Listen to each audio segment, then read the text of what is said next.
Okay, so let's take a look at our D major scale for 7-string and arpeggio. I love using these because you don't have to move your hand. It's all in one position. And so your first finger is going to be playing fret 2, a second finger is going to be on fret 3, and so on. Okay, let's get started. So we're going to start with our D note on the 7th string, which is our 3rd fret. So we're going to play frets 3 and 5, little finger. Okay, and then our next string 6, we're going to be playing frets 2, 3, and 5. On our next string 5, we're going to be playing measures 2, 4, and 5.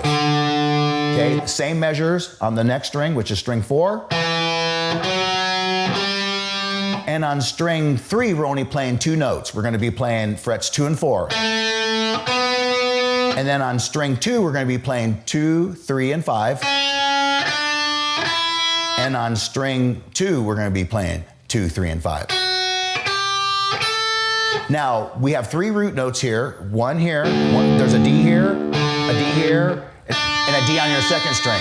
So as you probably noticed, we went past this D note up to the 5th. That was so you could utilize those extra notes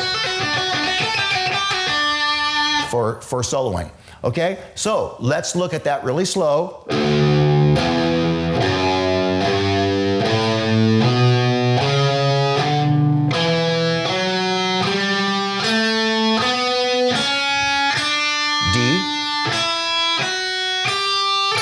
5th tone. Okay, now let's look at our arpeggio. Arpeggio is going to start from the D note on string 5, which will be the 5th fret on string 5. And so we're going to use that note with our little finger here. So we're going to go string 5, string 4 is going to be in the 4th fret. String 3 is on the 2nd fret. String 2 is on the 3rd fret.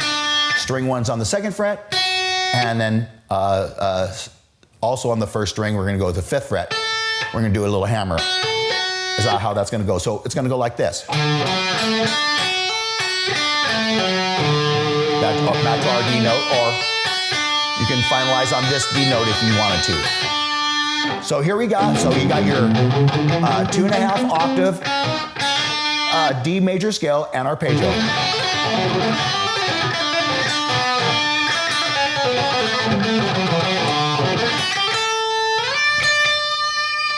All right, so there you go, your 2.5 octave D major scale 7-string and arpeggio. Have a great day.